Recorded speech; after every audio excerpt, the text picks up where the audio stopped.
പൊന്നാനി ചാവക്കാട് ദേശീയപാതയിൽ തെരുവുവിളക്കുകൾ സ്ഥാപിച്ചു തുടങ്ങി. ആനപ്പടി മുതൽ പുതുപ്പൊന്നാനി വരെയുള്ള ഭാഗങ്ങളിലാണ് ആദ്യഘട്ടത്തിൽ തെരുവുവിളക്കുകൾ സ്ഥാപിക്കുന്നത്.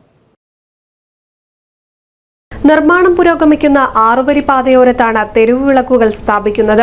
ദേശീയപാതയോരത്ത് പുതിയ വിളക്കുകാലുകൾ സ്ഥാപിക്കുന്ന പ്രവർത്തനങ്ങളാണ് പുരോഗമിക്കുന്നത്. പുതിയ ദേശീയപാത നിർമ്മാണം ആരംഭിച്ചതു മുതൽ തെരുവ് വിളക്കുകൾ ഇല്ലാത്തതിനാൽ രാത്രിയിൽ അപകടങ്ങൾ ഇവിടെ പതിവാണ്.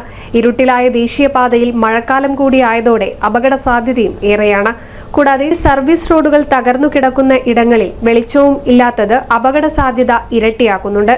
പുതിയ തെരുവ് വിളക്കുകൾ സ്ഥാപിക്കുന്നതോടെ പാതയിലൂടെ രാത്രിയിലും സുഗമമായി സഞ്ചരിക്കാറാകും. NCV news Ponnani.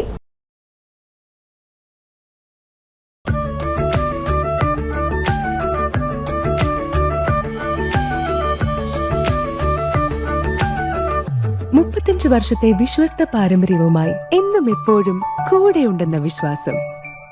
Basit Wedding Mall, Basith Arcade, Poonkottukulam, Tirur.